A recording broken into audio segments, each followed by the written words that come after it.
પેલું કહેવાય ને બાપુ કે જે ધરતી પર સત્ય પુરુષના પગલા પડે એ ધરતી પાવન થઈ જાય. બરાબર છે?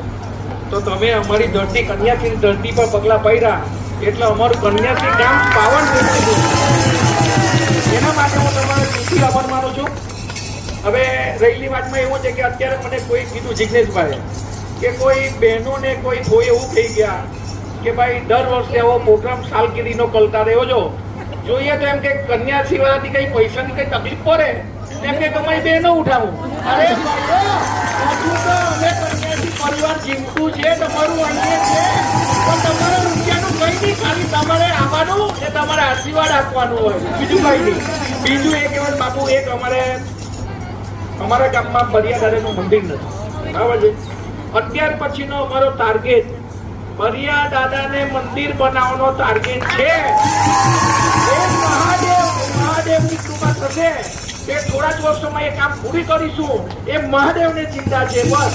તમે પણ અમારા કામ પર અમારા જે આશીર્વાદ આપજો કે એ કામ અમે જલ્દી સફળ કરીશું ને એ કામ સફળ થશે એટલે તમારી કથાનું અમે આયોજન કરીશું. એ અમારું વચન છે.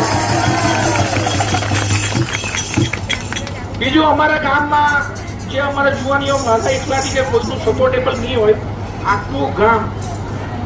આખું ગામનો સપોર્ટ અમને દિલથી મળ્યો છે.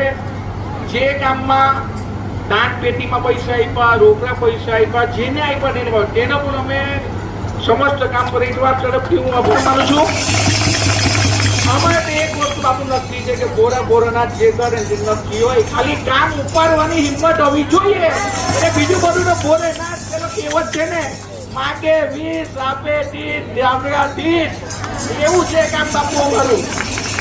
એટલે તમે આ અમારા કન્યાસીમાં આવ્યા એના માટે અમે દિલથી આભાર માનીએ છીએ. કંઈક સમાદેવ હોય તો માફી કરજો. હર હર મહાદેવ.